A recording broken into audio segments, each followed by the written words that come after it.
محمد والے محمد.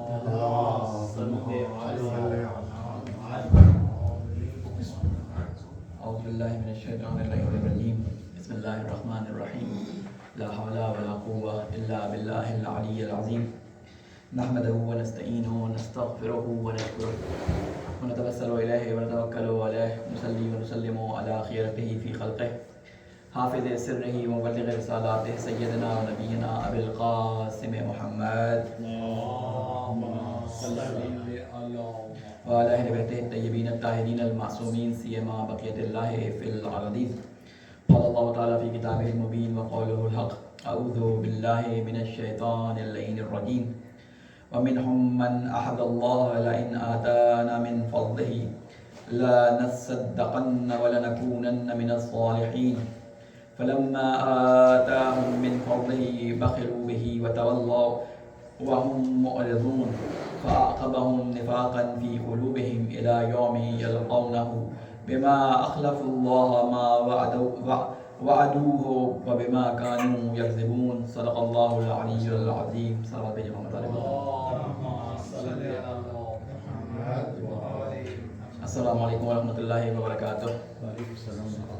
سب سے پہلے تمام مومنین اور سننے والوں کو تقوی الہی کی وصیت اور تقوی الہی کی نصیحت کرتا ہوں اور اللہ تعالیٰ سے یہ دعا کرتا ہوں کہ اللہ تعالیٰ ان خطبات جمعہ اور مختلف جو عبادات ہم کرتے ہیں اس کے ذریعے ہمیں تقوی کے حصول میں مدد کرنا. اس آیہ کریمہ کی میں نے آپ کے سامنے تلاوت کا شرف حاصل کیا. یہ سورہ توبہ کی وہ مشہور معروف آیات ہیں کہ جن کے بارے میں کہا جاتا ہے کہ اللہ تعالیٰ نے یہ پورا آیات کا جو گروہ ہے تقریباً 10-15 آیات ہیں اور اس کے علاوہ سورہ بقرہ میں کچھ آیات ہیں. یہ پوری کی پوری ایسے لوگوں کے بارے میں بیان کی ہیں کہ جس میں اللہ تعالیٰ انفاق کے بارے میں اور اپنے مال سے اپنی جان سے اور اپنے جسے کہتے ہیں کہ آبرو سے لوگوں کی ہیلپ کرنا، ان کے لیے جو ہے ان کی مدد کرنا، اس کے بارے میں تاکیدات فرمائی ہیں. انہی میں سے کچھ آیات میں نے آپ کے سامنے انتخاب کی ہیں جس میں اللہ تعالیٰ فرماتا ہے کہ وَمِنْهُمْ مَنْ أَحَدَ اللَّهُ کہ اللہ تعالیٰ ان میں سے وہ بھی ہیں جنہوں نے اللہ سے عہد کیا تھا. یعنی ہم جتنے بھی کام کرتے ہیں، جتنے بھی عبادات کرتے ہیں، اللہ تعالیٰ کی بندگی کرتے ہیں، یہ سارے اس عہد کا نتیجہ ہیں جو اللہ تعالیٰ نے یوم الست ہم سے لیا تھا. اس عہد کو اللہ تعالیٰ نے قرآن میں اس عہد کو اللہ تعالیٰ نے قرآن مجید میں مختلف جگہوں پہ ارشاد فرمایا ہے کہ جب حضرت آدم علیہ السلام کی خلقت ہوئی اور اس کے بعد اللہ تعالیٰ نے تمام بنی آدم کو ان کی پشت سے نکالا اور وہاں پر ان سے ایک عہد لیا اور اس عہد لینے کے بعد ایک سوال کیا کہ کیا میں تم سب کا پروردگار ہوں؟ تو سب نے کہا قالوا بلا، ہاں ہم آپ کو اپنا پروردگار تسلیم کرتے ہیں، ہم آپ کے علاوہ کسی کو معبود نہیں مانیں گے. یہ واقعہ ایک تمثیلی صورت میں، ایک جسے کہتے ہیں کہ ایک واقعی کی صورت میں قرآن مجید میں بیان کیا گیا. اس میں بہت سارے حکمتیں اور بہت سارے راز اور بہت ساری جسے کہتے ہیں حکمتیں پوشیدہ ہیں جن کو قرآن مجید مختلف جگہوں پہ تھوڑا تھوڑا کر کے کھولتا ہے. اور میں نے کئی دفعہ ان کو اپنے خطبات کے اندر، اپنی مجالس کے اندر مختلف جگہوں پہ ذکر کیا کہ آدم علیہ السلام کے قصے میں اور اس کو مختلف جگہوں پہ نقل کرنے کا کیا فلسفہ ہے اور کیا حکمت ہے. انہی میں سے ایک عہد جو ہم نے اللہ تعالیٰ کو دیا تھا، ایک عہد کا وہاں پہ ذکر ہے، ایک عہد کا یہاں پہ ذکر ہے. کئی عہد اللہ تعالیٰ نے مختلف جگہوں پہ ذکر کیے کہ پہاڑوں سے کیا عہد لیا، مومنین سے کیا عہد لیا، مختلف چیزوں سے جو عہد لیے اللہ تعالیٰ نے ان کو بیان کیا. یہاں پر ایک عہد کا ذکر ہے. اس میں فرماتا ہے ان میں سے وہ بھی ہیں جنہوں نے اللہ سے عہد کیا تھا کہ اگر اللہ اپنے فضل سے ہمیں مال دے گا تو ہم ضرور صدقہ خیرات کریں گے اور ضرور ہم صالحین میں سے ہو جائیں گے. بس جب اللہ نے انہیں اپنے فضل سے مال عطا کیا تو انہوں نے بخل کیا اور منہ پھیر کر اعراض کرتے ہوئے چلے گئے. پس اللہ کے ساتھ وعدہ خلافی اور ان لوگوں کے جھوٹ بولنے کی وجہ سے اللہ نے قیامت تک ان کے دلوں میں نفاق ڈال دیا. اس آیت کے بارے میں مختلف شان نزول بیان کیے گئے ہیں اہل سنت کی کتابوں میں بھی اور اہل تشیع کی تفاسیر کے اندر بھی. شان نزول اس کا جو بیان کیا گیا ایک کامن شان نزول جو دونوں تفاسیر میں بیان کیا ہے، جو سب سے زیادہ جسے کہتے ہیں کہ تفاسیر کے اندر اس کو نقل کیا گیا، وہ ایک واقعہ ہے. وہ واقعہ اگر آپ کے ذہنوں میں ہو میں اس کو تھوڑا سا آپ کے سامنے تکرار کر دیتا ہوں کہ جس میں اللہ تعالیٰ کے رسول کے ایک صحابی کا ذکر ہے اور اس صحابی کا نام اگر آپ کے اذہان میں ہو تو اس صحابی کا نام بھی جو ہے میں ایک دفعہ آپ کے سامنے لے چکا ہوں، بیان کر چکا ہوں. اس کا نام تھا ثعلبہ بن حاطب. ثعلبہ بن حاطب سے آتا ہے. ثعلبہ بن حاطب یہ بہت ہی غریب ایک شخص تھا. رسول اکرم صلی اللہ علیہ وسلم سے بہت زیادہ محبت کرتا تھا. ہمیشہ اس کی کوشش یہ ہوتی تھی کہ رسول اکرم صلی اللہ علیہ وسلم کی نماز کے اندر پہلی رکعت کے اندر پہلی صف کے اندر اس کو جگہ ملے, اور خوب اللہ کے رسول کے پیچھے گر گڑا کے دعائیں کیا کرتا تھا اور بڑا خلوص کے ساتھ رسول اکرم صلی اللہ علیہ وسلم کے پاس آیا کرتا تھا. ایک دن بڑی پریشان حالت میں رسول اکرم کے پاس آیا اور کہا کہ رسول اکرم میرے لیے دعا کریں کہ اللہ تعالیٰ مجھے بہت مال و دولت دے. اللہ کے رسول نے کہا ثعلبہ انشاءاللہ بعد میں آنا. 2-3 دفعہ اس طرح ہوا. ایک دفعہ وہ آیا تو اللہ کے رسول نے اس سے کہا کہ اے ثعلبہ, کیا تو یہ پسند نہیں کرتا کہ جس حال میں اللہ نے اپنے نبی کو رکھا ہے تو اپنے نبی جیسے حال میں رہنا نہیں چاہے گا؟ تو اس نے کہا کہ واللہ نبی صلی اللہ علیہ وسلم فرمایا واللہ میں اگر چاہتا, اپنے بارے میں فرمایا, اگر میں چاہتا تو سونے چاندی کے پہاڑ بن کر میرے سامنے آ جاتے اور وہ میرے ساتھ چلتے, لیکن میں نے اپنے لیے اسی زندگی کو پسند کیا تھا. تو کیا یہ نہیں چاہے گا کہ تو اپنے رسول کی طرح زندگی کرنا پسند کرے؟ تو اس نے جواب دیا. اس آیت کو مد نظر رکھیے گا اور اس کے جواب کو سنیے گا. اس نے کہا کہ واللہ میرا ارادہ ہے کہ, اس نے اس وقت عہد کیا جب بہت غریب تھا, بڑی دعائیں کرتا تھا, تو اس نے اللہ تعالیٰ کے رسول سے عہد کیا کہ میرا ارادہ ہے. کیا ارادہ ہے؟ کہ میں خوب سخاوت کروں گا, یعنی خوب اپنا مال خرچ کروں گا. اور کہاں خرچ کروں گا؟ ان لوگوں کو جن کے اوپر اللہ تعالیٰ نے خرچ کرنے کے لیے کہا ہے ان کا حق ادا کروں گا, اور مالدار ہو کر نماز سے دوری اختیار نہیں کروں گا. ٹھیک ہے, اور میں اپنے اللہ کی عبادت میں اسی طرح, کیونکہ اللہ کے رسول نے سمجھایا دیکھو تمہارے اوپر اس کا سائیڈ افیکٹ ہو سکتا ہے, مختلف طریقے سے سمجھایا کہ عبادات میں تم بڑے اچھے ہو اور اس طرح تمہاری خلوص اور نیت اور یہ تمام چیزیں بڑی خالص ہیں اللہ کے لیے. اسی طرح جاری رکھو میں بھی اسی طرح اللہ کے حضور جاتا ہوں, میرے پاس بھی اسی طرح غربت ہے, میرے پاس بھی اسی طرح پیسے کی کمی ہے, میرے پاس بھی مختلف. اللہ کے رسول نے اس کو سمجھانے کی کوشش کی, لیکن اس نے کہا نہیں اللہ کے رسول آپ میری دعا کریں, جب میں مالدار ہو جاؤں گا تو میں اس مال میں سے لوگوں کی مدد کروں گا. اچھا اس وقت صدقے و انفاق کا حکم نہیں آیا تھا, لیکن جو بھی غریب آدمی ہوتا ہے, جو بھی مسکین آدمی ہوتا ہے, جو بھی فقیر آدمی ہوتا ہے, اس کے دل میں یہ ہوتا ہے کہ کاش اللہ کے مال میں سے یا کاش دوسرا بندہ اس کی ہیلپ کرے. یہ ایک دل میں ایک فطری سی خواہش ہوتی ہے اس کی کہ ابھی میں اس مصیبت میں ہوں, ایک شخص کو اللہ نے اتنا پیسہ دیا ہے, مال دیا ہے, وہ اس میں سے اس کی مدد کرے. اس وقت تک صدقے و انفاق کا حکم اس طرح سے نہیں آیا تھا کہ لوگوں کو تشویش دلائی گئی. اس وقت وہ آیت نازل ہوئی جس میں اللہ تعالیٰ نے سورہ توبہ کے اندر آیت نمبر 103 یہ آیت نازل ہوئی, اس میں اللہ تعالیٰ نے فرمایا کہ اپنے مال سے صدقہ نکالو, یعنی زکوٰۃ کے بارے میں نازل ہوئی. اصل میں آیت زکوٰۃ کی تھی, زکوٰۃ نکالو, یہ آیت نازل ہوئی. تو اس آیت کے نازل ہونے سے پہلے ہوا کیا کہ اللہ تعالیٰ کے رسول نے اس کے لیے دعا کی, اور دعا کرنے کے کچھ ہی عرصے بعد بعض جگہوں میں ملتا ہے کہ اللہ تعالیٰ کے رسول نے اس کو کچھ پیسے دیے, کچھ درہم دیے, کہا کہ اسے جا کے کاروبار کرو. اس نے کاروبار شروع کیا, پھر بکریاں خریدی, اور پھر اس کے بعد بکریوں اور دمبوں کی تعداد اتنی زیادہ ہو گئی کہ اس کو مدینہ کے اندر رہنا مشکل ہو گیا. یہ مدینہ سے باہر جا کے اس نے اپنا قلعہ ٹائپ کا ایک بڑا سا وہ بنایا, ویئر ہاؤس کہتے ہیں, جہاں پہ اس نے اپنے بکریاں اور باڑا بنایا, وہاں پہ اس نے بکریاں رکھی. پھر اتنا بڑھتا چلا گیا, اس کے پاس دامدانی اتنی زیادہ بڑھتی چلی گئی کہ اب جو یہ نمازوں میں اگلی صف میں کھڑا ہوتا تھا, اب اس کی نمازوں میں غیر حاضری شروع ہو گئی. کبھی فجر سے غائب ہو جاتا, کبھی ظہر سے غائب ہو جاتا. پھر ہوا یہ کہ اب صرف یہ جمعے کی نماز میں آتا تھا, باقی نمازوں سے بالکل غائب ہو گیا.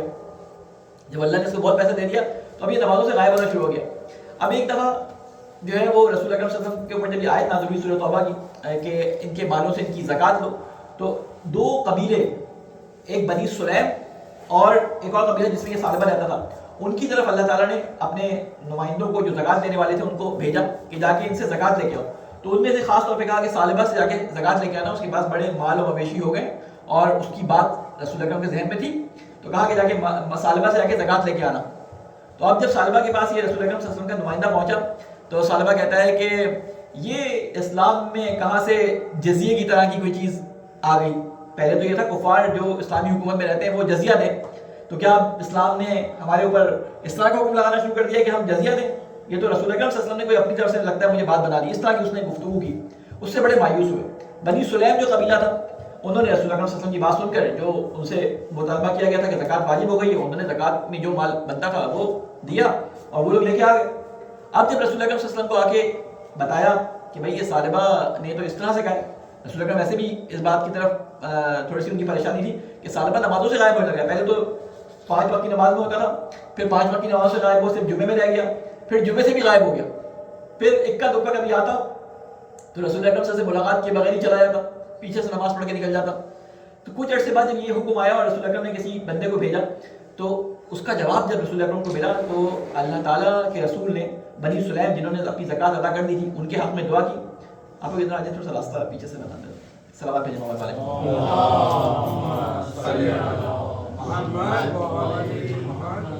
ظفر بھائی اس طرف وہ جگہ نکلنے کی در سے مجھے خبر نہیں. ایک اور صلوات بھیجیں محمد. بنی سلیم کے حق میں رسول اکرم صلی اللہ علیہ وسلم نے دعا کی کہ اے اللہ بنی سلیم کے مال میں جو ہے وہ تو برکت عطا فرما.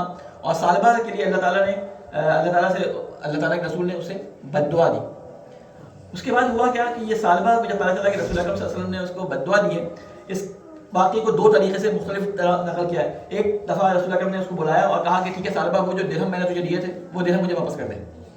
بعض روایت میں یہ ملتا ہے کہ وہ درہم جو میں نے تجھے دیے تھے وہ درہم واپس کر دے. وہ 100 درہم یا جتنے بھی درہم رسول اکرم دیے تھے کہ اس سے تو کاروبار کر، اور جس کے بعد اس نے یہ ساری ترقی کی تھی تو رسول اکرم نے وہ اس سے درہم مانگ لیے. بعض نے کہا کہ رسول اکرم کے پاس نے جب یہ سنا کہ رسول اکرم نے بد دعا دی ہے تو یہ آیا اپنا مال دینے کے لیے، تو اللہ کے رسول نے کہا کہ اللہ نے مجھے منع کیا کہ تجھ سے تیرا مال جو لو، اللہ نے مجھے منع کر دیا. اور بعد میں یہ زندہ رہا، تیسرے خلیفہ تک زندہ رہا، اور سب نے رسول اکرم صلی اللہ علیہ وسلم کی سنت کے مطابق اس سے مال نہیں لیا. اور یہ اسی طرح مر گیا، ہلاک ہو کے منافق کی موت مر گیا، اور جو ہے آخر میں مرتد ہو کے مرا یا منافق کی موت مر گیا. اپنے آپ کو بظاہر مسلمان کہتا تھا، بعد میں شاید بالکل ہی اسلام سے پھر گیا. جب اس نے کہا کہ زکوٰۃ کیا ہوتی ہے تو جزیہ ہے، تو خود جب انسان کسی رکن دین کا انکار کرے تو خود بخود اسلام سے خالی ہو جاتا ہے. بہرحال تو اس کے بعد ہوا یہ کہ یہ اس کے ساتھ واقعہ ہوا اور رسول اکرم صلی اللہ علیہ وسلم نے اس کے لیے بد دعا کر دی. اس واقعے سے ہمیں کیا ملتا ہے سبق؟ کیونکہ قرآن مجید میں جب کوئی آیت نازل ہوتی ہے تو اس کی پورا بیک گراؤنڈ نہیں بیان کرتے، اس کا ایک اشارہ کرتے تھے. واقعہ میں تاریخ کے اندر، سیرت کی کتابوں کے اندر ہمیں اس کا واقعہ مل جاتا ہے. وہاں پہ ہمیں یہ واقعہ ملا. اس سے 4-5 چیزیں ہمیں سبق ملتی ہیں. ایک یہ کہ اللہ تعالیٰ نے انسان کو جس حال کے اندر رکھا ہے وہ اپنی کوشش کرے اس حال کو بہتر کرنے کے لیے، اور اپنی کوشش کے بعد جتنا وہ حاصل کر سکے اس پہ وہ اکتفا کرے اور اس پہ اللہ کا شکر ادا کرے. مزید اپنے آپ کو جسے کہتے ہیں اٹھاولا نہ کرے کہ مجھے یہ بھی مل جائے، یہ بھی مل جائے، یہ بھی مل جائے، یہ بھی مل جائے، ہوس جسے کہتے ہیں یہ نہ کرے، کیونکہ اللہ تعالیٰ نے جس کو جس حال میں رکھا ہے اسی حال کے لیے بنایا ہے.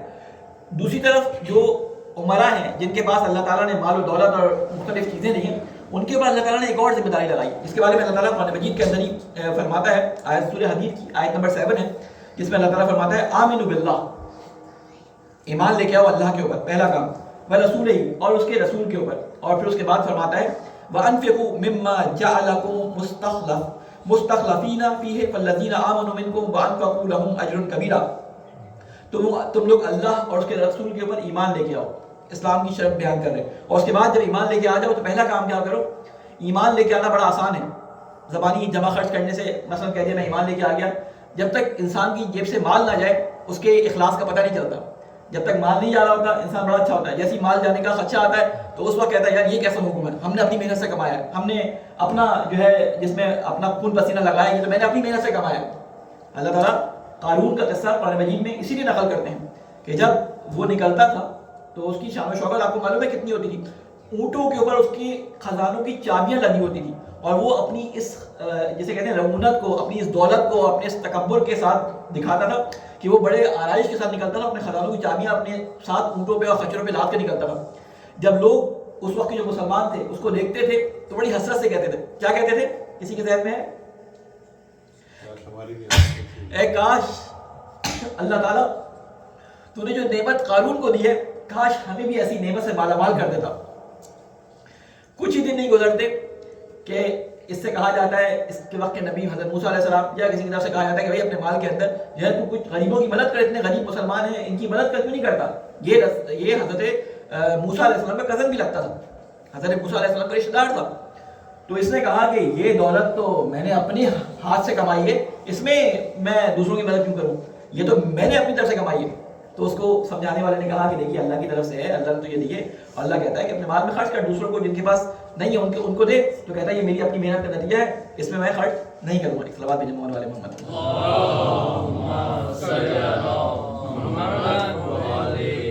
اور ایک دن اسی طرح ہوا کہ جب یہ اپنا خزانہ لے کر اپنے اونٹوں پہ اور شاہی سواریوں کے اوپر جا رہا تھا اور انہی لوگوں کے درمیان سے گزر رہا تھا جو یہ حسرت کرتے تھے، تو اللہ تعالیٰ نے اس کے اس قول کی وجہ سے کہ یہ سارا مال میرا اپنے خون پسینے کی کمائی سے کمایا ہوا مال ہے، یہ میں نے اپنی محنت سے کمایا، اس میں اللہ تعالیٰ کا فضل شامل نہیں ہے. اللہ تعالیٰ نے اس کو اس کے مال کے ساتھ زمین میں دھسا دیا. انہی لوگوں کے سامنے جن لوگوں کے سامنے اس نے یہ کام کیا تھا، انہوں نے حسرت سے کہا تھا کاش ہم جو ہے، قرآن مجید میں ایز اٹ از انہی الفاظ کو ذکر کیا ہے، کاش اللہ تعالیٰ ہمیں بھی اتنا مال دیتا. اور جب اللہ تعالیٰ نے انہی لوگوں کے سامنے اس قارون کو زمین کے اندر دھسا دیا اس کے تکبر کی وجہ سے اور اس کے انفاق نہ کرنے کی وجہ سے، تو انہی لوگوں نے کہا اللہ کا شکر ہے کہ ہمیں اللہ نے قارون جیسا نہیں بنایا. ورنہ ہم بھی اس کے ساتھ زمین میں دھس جاتے. تو اللہ تعالیٰ یہ قصے بار بار کیوں بیان کرتا ہے؟ یہ قصے اس لیے بیان کرتا ہے کہ اللہ تعالیٰ کہتا ہے کہ یہ جو مال تمہیں میں نے دیا ہے یہ مال میرا ہے, تم میرے وکیل ہو. آگے امیر المومنین علیہ السلام کی ایک روایت آپ کے سامنے بیان کروں گا, اس میں اللہ تعالیٰ نے اس کو تفصیل سے حدیث قدسی میں بیان کیا ہے. تو کیا فرماتا ہے اللہ تعالیٰ, آمنوا باللہ ورسولہ وانفقوا مما جعلکم مستخلفین فیہا فالذین آمنوا منکم فانفقوا لهم اجر کبیرہ. تم لوگ اللہ اور رسول پر ایمان لے آؤ اور اس مال میں سے خرچ کرو جس میں اس نے تمہیں اپنا نائب بنایا ہے. دیکھیں نائب کا کام کیا ہوتا ہے؟ نائب کا کام یہ ہوتا ہے کہ اگر آپ نے اس کو کوئی فائل دی ہے, آپ نے کوئی اس کو امانت دی ہے, تو یہ نائب جو ہے اس فائل کو رکھنے کا پابند ہوتا ہے, اس فائل کو اس طرح سے ڈیل کرنے کا پابند ہوتا ہے جس طرح سے اس کا مالک یا اس کا آفیسر یا اس کا باس کہتا ہے.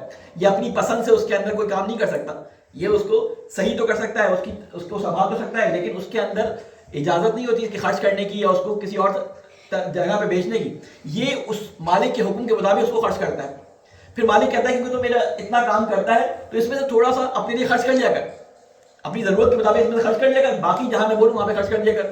اگر یہ بولے کہ نہیں یہ تو اب میرا ہو گیا ہے, تو اس وقت کیا ہوگا؟ اللہ تعالیٰ کو یہ بات پسند نہیں ہے. اللہ تعالیٰ یہاں پہ اسی چیز کے بارے میں فرما رہا ہے کہ میں نے تمہیں اپنا نائب قرار دیا ہے, جو دولت تمہیں دی ہے اس میں اپنا نائب قرار دیا ہے. تم میں سے جو لوگ ایمان لائے, یعنی جو ایمان لانے والے ہیں, شروع میں کہا تھا نا ایمان لے کے آؤ, اور پھر کہا تھا کس پہ ایمان لے کے آؤ؟ اللہ پہ ایمان لے کے آؤ اور رسول پہ ایمان لے کے آؤ. اس کے بعد کیا کرو؟ انفاق کرو. تو اس کے بعد اللہ تعالیٰ کہتا ہے کہ تم میں سے جو ایمان لے کے آئے وہ کیا کریں گے؟ انہوں نے راستہ خدا میں یعنی راہ خدا کے اندر خرچ کیا اور ان کے لیے اجر عظیم ہے, یعنی اللہ تعالیٰ کے مال میں سے خرچ کیا. اللہ تعالیٰ کہتا ہے کہ جو مال میں نے تمہیں دیا ہے اس میں سے تمہیں خرچ کرنا ہے. اس کے بعد ایک سوال جو مولانا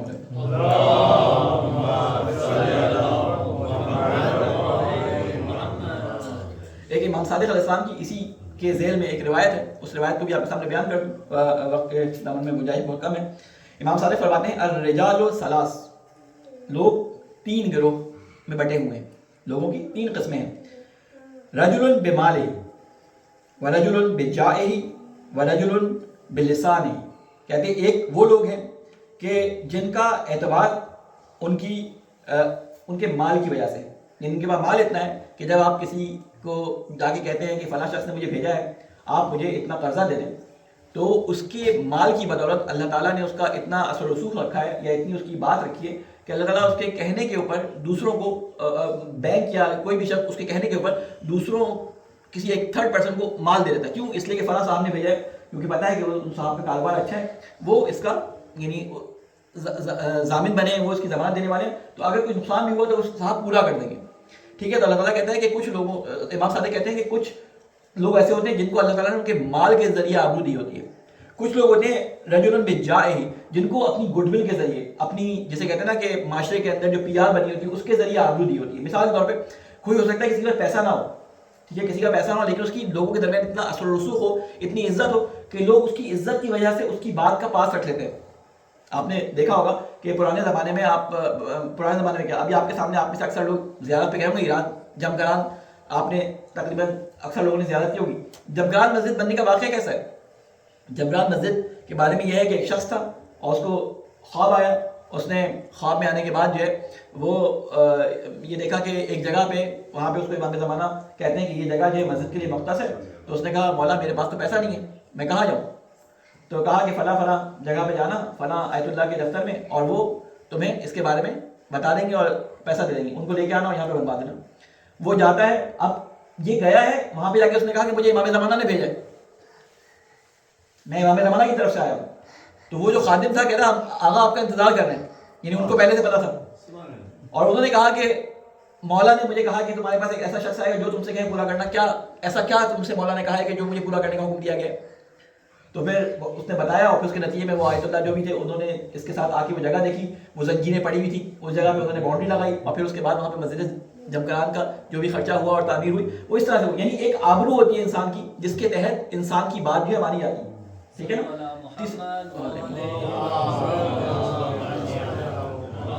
اور تیسری چیز ہے رجل بلسانہ, ایک گروہ ہوتا ہے کہ جن کی ہیبت یا جن کا اعتبار ان کی زبان کی وجہ سے ہوتا ہے, یعنی ان کی زبان کے اندر اللہ تعالیٰ نے اتنی قدرت دی ہوتی ہے, ان کی زبان میں اتنی چاشنی دی ہوتی ہے, ان کی زبان میں اتنی طاقت دی ہوتی ہے کہ جب یہ دو لوگوں کے درمیان فیصلہ کرانے بیٹھتے ہیں، اگر میاں بیوی کے درمیان جھگڑا ہو گیا یا کسی خاندان کے درمیان یا باپ بیٹے کے درمیان یا باہر آفس میں کسی کلیگ اور کسی کے درمیان جھگڑا ہو گیا، تو جب یہ جا کے گفتگو کرتے ہیں تو مسئلے کا حل اتنا خوبصورت نکالتے ہیں، اتنی اچھی باتیں کر کے اتنے اچھے طرح سے رائے حل پیش کرتے ہیں کہ وہ مسئلہ حل ہو جاتا ہے، مسئلہ سالو ہو جاتا ہے۔ تو اللہ تعالیٰ نے اس طرح کے 3 گروہ بنائے۔ امام صادق ان 3 گروہوں کے بارے میں بتا رہے ہیں کہ 3 قسم کے لوگ ہوتے ہیں۔ ایک وہ لوگ ہوتے ہیں جو اپنے مال کے ذریعے آبرو رکھتے ہیں، ایک وہ ہوتے ہیں جو اپنے جاہو گڈ ول اور جاہو جلال کی وجہ سے اور اپنی جسے کہتے ہیں کہ پیار کی وجہ سے آبرو رکھتے ہیں، اور ایک ہوتے ہیں جو اپنی زبان کی وجہ سے جو ہے وہ ان کا اعتبار معاشرے کے اندر ہوتا ہے۔ اب ان تینوں کے لیے حکم کیا دیا؟ ان تینوں کے لیے حکم یہ دیا ہے کہ یہ تینوں اپنے اس اعتبار کو، اپنی اس نعمت کو جو اللہ تعالیٰ نے دی ہے، اللہ کی راہ میں لگائیں۔ اگر یہ اللہ کی راہ میں نہیں لگائیں گے تو یہ مال ان سے چھین لیا جائے گا، یہ مال ان سے چھین لیا جائے گا۔ یہ روایت کہاں پہ آئی ہے؟ یہ روایت آئی ہے امیر المومنین علیہ السلام کے جملے کے ذیل میں۔ وہ کہاں آئی ہے؟ امیر المومنین علیہ السلام نے نہج البلاغہ میں ایک قلبات قصار میں ایک جملہ مولا امیر المومنین علیہ السلام نقل ہوا ہے، 425 اس کا نمبر ہے۔ اس میں مولا امیر المومنین علیہ السلام فرماتے ہیں ان اللہ عبادا یختصهم اللہ بالنعم لمنافع العباد، کہتے ہیں کہ بندوں کی منفعت رسائی کے لیے، بندوں کو نفع پہنچانے کے لیے اللہ تعالیٰ نے کچھ بندگان خدا کو اپنی نعمتوں کے لیے مخصوص کر دیا۔ نعمتیں مال کی صورت میں بھی ہو سکتی ہیں، نعمتیں جسے کہتے ہیں جاہ کی صورت میں بھی ہو سکتی ہیں، نعمتیں زبان کی صورت میں ہو سکتی ہیں، کسی کو اچھی زبان دی، کسی کو اچھی آبرو اس طرح کی دی، کسی کو بہت زیادہ مال دے دیا۔ یعنی یہ تمام چیزیں جو انسان کو ملتی ہیں جس کی وجہ سے معاشرے کے اندر اس کا اعتبار پیدا ہوتا ہے، یہ اللہ کی طرف سے دی ہوئی نعمتیں ہیں۔ تو مولا امیر المومنین صلی اللہ علیہ وسلم فرماتے ہیں بندوں کی منفعت رسائی کے لیے، یہاں پہ صرف مال کا ذکر ہو رہا ہے فی الحال تو، لیکن اس کو آپ تمام جگہوں میں پھیلا سکتے ہیں۔ اللہ تعالیٰ نے کچھ بندگان خدا کو نعمتیں دینے کے لیے مخصوص کیا، ان کو اللہ تعالیٰ نعمتیں دے دی۔ قرآن مجید میں مختلف جگہوں پہ اللہ تعالیٰ نے اس کو مینشن بھی کیا ہے کہ بعض لوگوں کو اللہ تعالیٰ نے بہت مال دیا ہے، بعض لوگوں کو مال سے محروم رکھا ہے، سب کو ایک جیسا نہیں کیا تاکہ معاشرے کے اندر ایک کشمکش اور ایک امتحان کی سچویشن رہے۔ اس کے بعد فرماتے ہیں مولا فَيُقِرُّهَا فِي أَيْدِيهِمْ مَا بَذَلُوهَا، لہٰذا جب تک وہ دیتے دلاتے رہتے ہیں، مولا کا جملہ سنیں، جب تک وہ دیتے دلاتے رہتے ہیں اللہ ان کی نعمتوں اللہ ان نعمتوں کو ان کے ہاتھوں میں برقرار رکھتا ہے۔ جب تک ان کا یہ سلسلہ رہتا ہے اللہ تعالیٰ ان نعمتوں کو ان کے ہاتھوں میں برقرار رکھتا ہے۔ فَإِذَا مَنَعُوهَا نَزَعَهَا مِنْهُمْ ثُمَّ حَوَّلَهَا إِلَىٰ غَيْرِهِمْ، اور جب ان نعمتوں کو روک لیتے ہیں، جب یہ کہتے ہیں کہ اب ہمارے پاس لوگوں کا بہت ہی تعداد بنا رہتا ہے، بہت سارے واقعات آپ کو ملیں گے، ابھی واقعہ سننے کا ٹائم نہیں ہے کہ روایات میں آتا ہے کہ بعض اصحاب کے پاس پیسہ بہت تھا، وہ بہت مدد کرتے تھے، بہت مدد کرتے تھے۔ ایک دفعہ جب لوگوں کا رش بہت بڑھ گیا تو اس شخص نے کہا کہ یہ کیا ہر وقت سارے کے سارے غریب غربا میرے دروازے پہ جمع رہتے ہیں، دروازہ بند کرو، اب ان کو کوئی مدد نہیں کریں گے، جس کی میری مرضی آئے گی میں اس کی مدد کروں گا۔ تو اس کے بعد ہوا کیا کہ اللہ کے رسول کو یہ پتہ چلا اور اللہ کے رسول سے ناراض ہو گئے کہ اللہ نے تمہیں جو نعمت دی ہے وہ اسی وجہ سے دی ہے کہ یہ لوگ تمہارے دروازے پہ آ رہے ہیں۔ جب کسی کے پاس سوالی زیادہ آتے ہیں تو یہ اللہ تعالیٰ کا اس کے اوپر کرم ہوتا ہے۔ جب کسی کے پاس اللہ تعالیٰ کی طرف سے بھیجے ہوئے فقیر فقراء کی ریکویسٹ زیادہ آنا شروع ہو جائے، سمجھیں یہ اللہ تعالیٰ کی طرف سے کیا ہے، اس کے اوپر فضل ہے۔ تو مولا کیا فرماتے ہیں کہ جب تک وہ نعمتیں دیتے رہتے ہیں اللہ ان نعمتوں کو ان کے ہاتھوں میں برقرار رکھتا ہے۔ فَإِذَا مَنَعُوهَا، اور جب ان نعمتوں کو روک لیتے ہیں تو اللہ ان سے چھین کر دوسروں کی طرف منتقل کر دیتا ہے، ٹھیک ہے۔ اور اس کے بعد فرماتے ہیں کہ اللہ تعالیٰ یعنی ایک حدیث قدسی کو نقل کرتے ہیں، مولا کہتے ہیں کہ المال و مالی، مولا امیر المومنین اسلامی اس کو نقل کرتے ہیں کیا، المال و مالی، مال جو ہے جو تمہارے ہاتھوں میں ہے وہ میرا مال ہے، مالو یعنی یہ مال ہے، مالی مالی یعنی میرا مال ہے، اللہ کہتا ہے یہ میرا مال ہے جو تمہارے ہاتھوں میں موجود ہے۔ والفقراء عیالی، اور یہ فقراء میرے عیال ہیں، عیال بعد جو میری کفالت میں ہے، ٹھیک ہے، یہ فقراء میرے عیال ہیں۔ والاغنیاء وکلائی، اور جتنی بھی اغنیاء ہیں جن کے ہاتھ میں میں نے دولت دی ہے وہ میرے وکیل ہیں، وکلاء ہیں میرے۔ وکیل کا کام کیا ہوتا ہے کہ جو ان کو وکالت دیتا ہے، وکیل عربی زبان میں کہتے ہیں کارساز کو کام بنانے والا، اور جو ان کو وکالت دیتا ہے وہ کام ان کو انجام دینا ہوتا ہے صحیح طریقے سے، یعنی مقدمہ جیتنے کے لیے تو ان کو صحیح طریقے سے اپنا کام انجام دینا ہوتا ہے۔ کہتے ہیں الاغنیاء وکلائی، اغنیاء جو ہے میرے وکلاء ہیں یعنی وکیل ہیں۔ فمن بخل بمالی، جو بھی میرے مال میں بخل سے کام لے گا، علی عیالی، میری عیال سے متعلق، یعنی میرے عیال میں سے کوئی اس کے پاس آیا اور اس نے بخل سے کام لیا، ادخلہ النار، میں اس کو آگ میں ڈالوں گا، ولا ابالی، اور مجھے ذرا بھی آڑ نہیں آئے گی اس میں ڈالنے سے۔ یعنی یہ ساری عمر جو ہے وہ اپنے انفاق کرتا رہا اور آخر میں ہوا کیا کہ اس نے کہا اب میرا بس ہو گئی، اب میں نہیں کروں گا۔ تو اللہ تعالیٰ کہتا ہے ولا ابالی، یعنی مجھے ذرا سا بھی، یعنی میں اس کے بارے میں سوچوں گا نہیں، کیونکہ اس نے میرے مال کے اندر میرے وکالت کو جو ہے وہ نقصان پہنچاتے ہوئے کیا کیا، اس میں سے دغا بازی کی، اس میں سے دھوکہ کیا اور اس میں سے چیٹنگ کر کے میرے عیال کو اس نے وہ مال نہیں دیا. اور آپ اگر اپنے تاریخ شیعہ کو پڑھیں اٹھا کے تو آپ دیکھیں گے کہ ایسے لوگ جو امام ایک نہیں 2-3 اماموں کے معتمد کہتے ہیں اعتماد والے صحابی تھے، ان کے وکیل تھے، خرص اور مالیات جمع کرنے میں امام کے وکیل تھے، یعنی امام کاظم علیہ السلام کے وکیل تھے، امام صادق علیہ السلام کے وکیل تھے، ٹھیک ہے. اور اس کے بعد جب امام رضا کی باری آئی تو جو امام کے یہ 2 یا 3 اماموں کے وکیل تھے اور وکیل خاص تھے مختلف علاقوں سے مال جمع کرنے کے لیے، اور ان کے پاس مال رہتا تھا، تو امام کاظم کیونکہ بہت لمبا عرصہ قید میں رہے تو ان کے پاس بہت سارا مال جمع ہو گیا.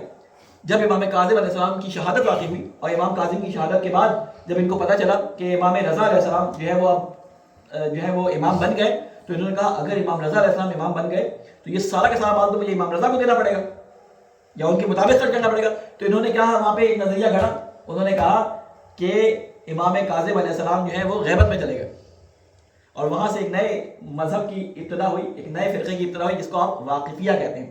اور یہ شخص اتنا زیادہ معتبر تھا کہ آج بھی حدیث کی کتابوں میں سے حدیثیں نقل کی ہیں، کافی کے اندر، بہار کے اندر، مختلف کتابوں کے اندر، اور لکھا جاتا ہے کہ یہ حدیث اس کی امام کاظم علیہ السلام سے پہلے کی ہے اور یہ امام کاظم کے بعد کی ہے. تو جو امام کاظم سے پہلے کی ہے وہ سکھا کے طور پہ اس سے مانی جاتی ہے اور لی جاتی ہے، اس سے حکم بھی اخذ کیا جاتا ہے، شرعی حکم.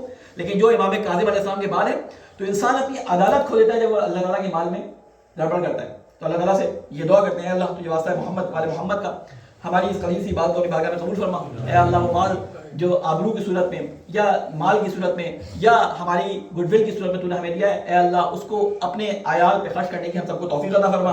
اے اللہ تجھے واسطہ محمد والے محمد کا مسلمانوں پہ اس وقت بہت برے حالات آئے ہیں، اے اللہ ان کی جس طرح بھی مدد ہو، چاہے اپنی لسان کے ذریعے، چاہے اپنے مال کے ذریعے، چاہے اپنی آواز کے ذریعے، کسی بھی طرح سے ان کی مدد ہو، اے اللہ ہم سب کو توفیق عطا فرما کہ ہم ان سب کو اپنی مدد میں شامل کریں. اے اللہ تجھے واسطہ محمد والے محمد کا جو مریض ہیں ان کو شفا کاملہ و عاجلہ عطا فرما. اے اللہ تجھے واسطہ محمد والے محمد کا ہمارے جو مریض ہیں ان کو شفا کاملہ عطا فرما، اور جو مشکلات کا شکار ہے ان کی مشکلات کو دور فرما. اے اللہ ہمارے امام کی حفاظت فرما اور ہمیں ان کے ناصر عوام میں شامل فرما. ربنا تقبل منا انک انت السمیع العلیم. بسم اللہ الرحمن الرحیم. انا اعطیناک الکوثر فصل لربک وانحر ان شانئک هو الابتر. اللهم صل على محمد وآل محمد. اللهم صل على محمد وآل محمد. اللهم صل على محمد وآل محمد. اعوذ باللہ من الشیطان الرجیم. الحمد للہ رب العالمین والصلاة والسلام على سيدنا ونبينا وحبيب قلوبنا بالقاسم المصطفى محمد.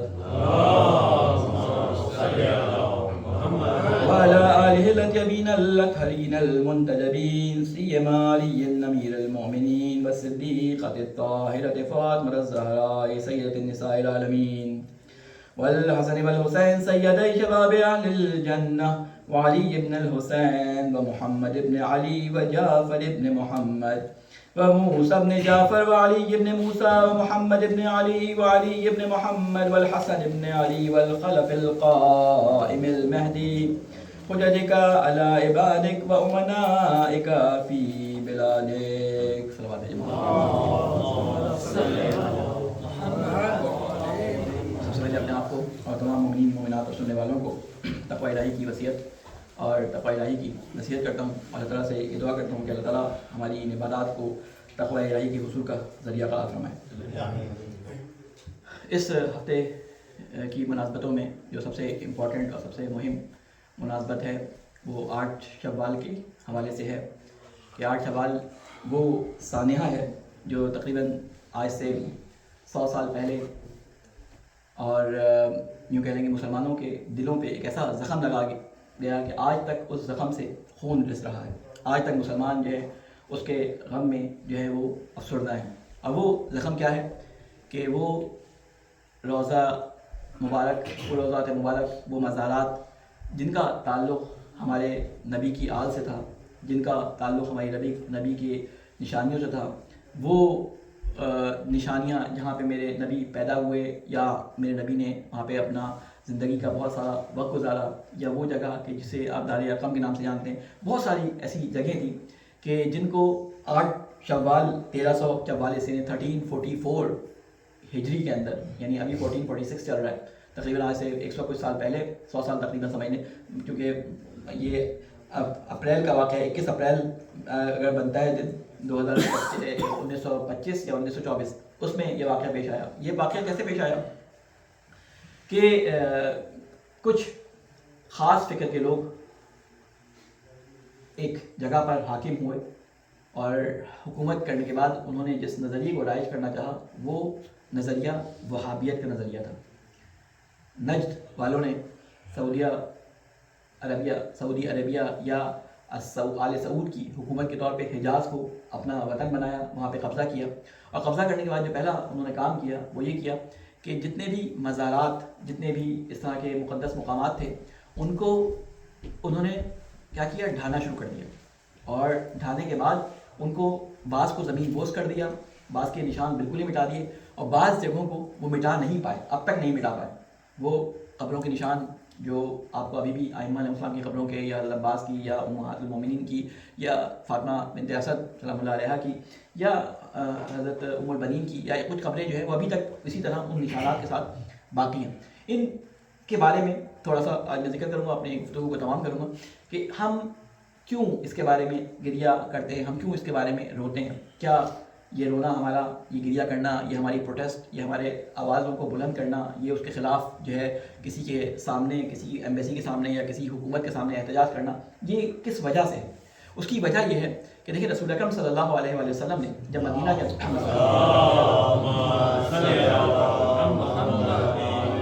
اپنا پہلا قدم رکھا، تو رسول اکرم نے پہلا کام جو مدینے میں قدم رکھتے ہی کیا وہ کیا کام تھا؟ وہ تھی مسجد کی تعمیر۔ یعنی رسول اکرم صلی اللہ علیہ وسلم نے مسلمانوں کے لیے وہ جگہ بنائی کہ جہاں پر انسان عبادت کر سکے۔ لیکن اللہ تعالیٰ کے رسول نے کسی نئے قبرستان کا افتتاح نہیں کیا۔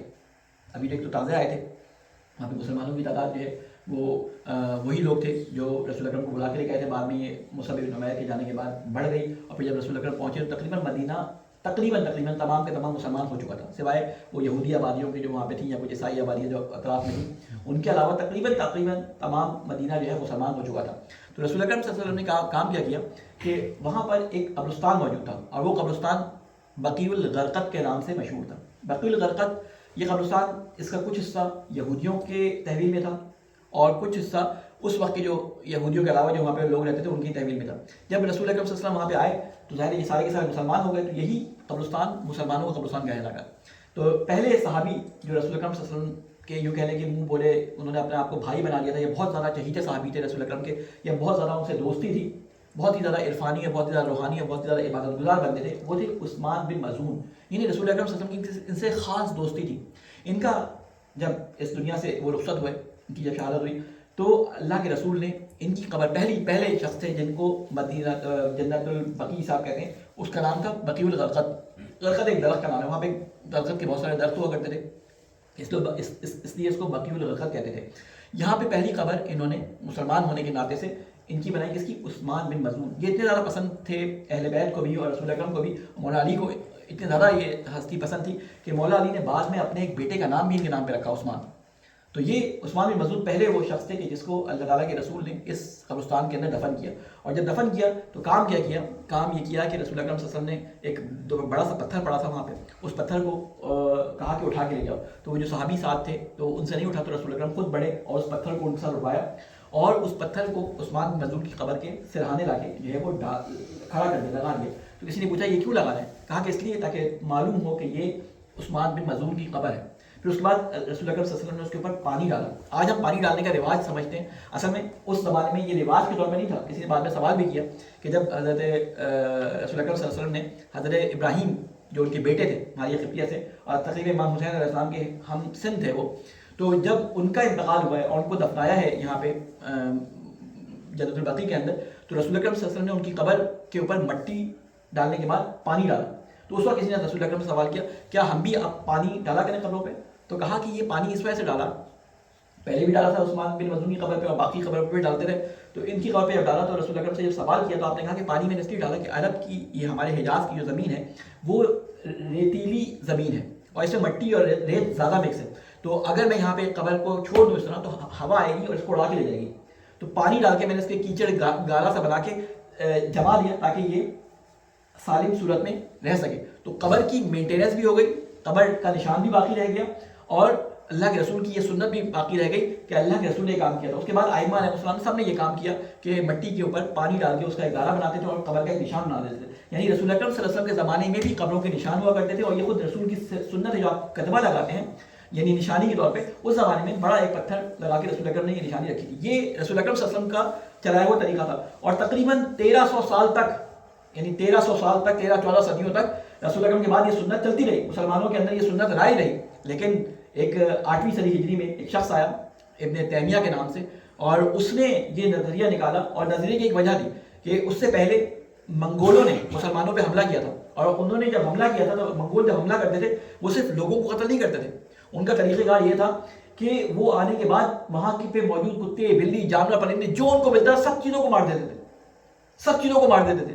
تو ان صاحب نے, ابن تیمیہ صاحب نے کہا کہ یہ جو ساری آفت منگولوں کی مسلمانوں پہ آئی ہے وہ اس وجہ سے آئی ہے کہ یہ مسلمان قبروں کی پوجا کرنے لگے. یہ قبروں پہ جا کے جو ہے وہ دعائیں مانگتے ہیں, یہ قبروں پہ جاتے ہیں اور قبروں کے اوپر جا کے جو ہے وہ حاجات طلب کرتے ہیں, اس کی وجہ سے آفت آئی ہے. اور اس کے بعد انہوں نے یہ فتویٰ دیا, اور اس فکر کو پروان چڑھتے چڑھتے چڑھتے چڑھتے جب یہ تقریباً 400 سال گزر گئے 14ویں ہجری کے اندر, تو یہ آل سعود نجد والوں نے جو ہے وہ جو ہے یہ سعود, آل سعود کے ساتھ مل کر ایک حکومت بنائی, اور اس کے بعد انہوں نے سب سے پہلے حملہ کیا مدینہ کے اوپر, مدینہ کے اندر, مکہ کے اندر قبروں کو خراب کیا. اس کے بعد یہ لوگ گئے نجف, کربلا میں روزوں کو خراب کیا, اور وہاں سے انہوں نے سارے چاندی زیورات اور جتنا سونا تھا سب لوٹ کے لے گئے, یعنی لٹیرے تھے یہ لوگ, لوٹ کے لے گئے سارے. پھر یہ شام گئے, شام میں انہوں نے یہ مزارات تباہ کیے. تو یہ اس وقت سے یہ ظلم کر رہے تھے. اگر آج ہم آواز نہیں اٹھا رہے ہوتے, آج ہم یہ نہیں کر رہے ہوتے, تو ان کا بس نہیں چلتا کہ آج ان قبروں کے نشانات بھی مٹا دیں. آپ دیکھیں بہت ساری قبروں کے نشانات انہوں نے مٹا دیے, لیکن ابھی تک یہ ضرورت نہیں کر پائے کہ یہ قبروں کے نشان مٹا پائے. تو بہرحال آج جمعے کے دن ایک پروٹیسٹ بھی رکھا ہے DC کے اندر, اور اکثر مومنین وہاں پہ گئے بھی ہیں, کچھ وہاں پہ موجود ہیں, کچھ جو ہے وہ ابھی شاید جائیں. تو یہ پروٹیسٹ نشانی ہے اس بات کی کہ ابھی تک وہ اس بات کی طرف متوجہ ہیں کہ مسلمانوں کے اندر ابھی رمق باقی ہے. میں نے ابھی درس کے اندر کہا تھا کہ یہ لوگ آپ کو چیک کرتے ہیں, جب دشمن آپ کو قتل کرتا ہے یا آپ کسی بندے کو مار دیتا ہے تو آخر تک وہ چیک کرتا ہے کہ اس میں رمق باقی ہے, جان باقی ہے نہیں باقی. کبھی اس کو سگریٹیں لگاتا ہے, کبھی چاقو کا خنجر کی نوک لگاتا ہے کہ اگر وہ ہل جل ہے تو اس کا مطلب زندہ ہے. امام حسین علیہ السلام کے بارے میں آپ کو ملتا ہے کہ آخر تک وہ پتھر مار کے دیکھتے تھے کہ امام میں جان باقی ہے نہیں باقی, اور جب امام نہیں ہلتے تھے تو آواز لگاتے تھے کہ خیموں میں حملہ کر دو. ایک دم سے امام جو ہے اٹھنے کی کوشش کرتے تھے تو کہتے ہیں ابھی ان میں جان باقی ہے. تو وہ دیکھتے ہیں کہ کب تک رمق باقی ہے, اس وقت تک وہ اذیت کرتے رہیں. تو وہ دیکھ رہے ہیں کہ مسلمان ابھی آواز اٹھا رہے ہیں, یعنی اس کا مطلب ہے کہ مسلمانوں میں رمق باقی ہے. اگر یہ آواز بھی بیٹھ گئی تو سمجھیں کہ آپ کو یہ مردہ سمجھیں گے. مسلمان اقوام, مسلمان حکمران تو مردہ ہو ہی چکے ہیں, یہ عوام کو بھی مردہ سمجھ کے ان پہ فاتحہ پڑھ دیں گے. اللہ تعالیٰ سے یہ دعا کرتے ہیں اللہ تعالیٰ ہماری ان ہستیوں کے مزارات کو جو انہوں نے مسمار کیے تھے, اللہ تعالیٰ جلد از جلد ایسے مواقع فراہم فرمائے کہ ہم ان کو دوبارہ سے تعمیر کر پائیں. اے اللہ نے واسطہ محمد علیہ محمد کا ہماری اس خلیصی بات کو اپنی بارگاہ میں قبول و مقبول فرما. اے اللہ ہمارے گناہ کبیرہ اور صغیرہ کو معاف فرما. اے اللہ نے واسطہ محمد علیہ محمد کا ہمیں اپنی عبادات, اپنے حقوق ادا کرنے میں اور اپنے وسائل کو دوسروں کے استعمال کرنے میں ہمیں توفیقات میں ہماری اضافہ فرما. اے اللہ ہماری اولاد, ہماری مائیں بہنیں جو بھی شرعی حاجات مشکلات رکھتی ہیں ان مشکلات کو دور فرما. اے اللہ تمام مریضوں کو شفا کاملہ و عاجلہ عطا فرما. علماء کرام کا سایہ ہمارے سروں میں قائم فرما. جہاں جہاں مسلمانوں پہ ظلم ہو رہا ہے اس ظلم سے ان کو نجات عطا فرما. اے اللہ ہمارے امام کی حفاظت فرما اور ہمیں ان کے ناصران میں شامل فرما. ربنا تقبل منا انک انت السمیع العلیم برحمتک یا ارحم الراحمین. بسم اللہ الرحمن الرحیم. قل هو اللہ احد اللہ الصمد لم یلد ولم یولد ولم یکن له کفوا احد.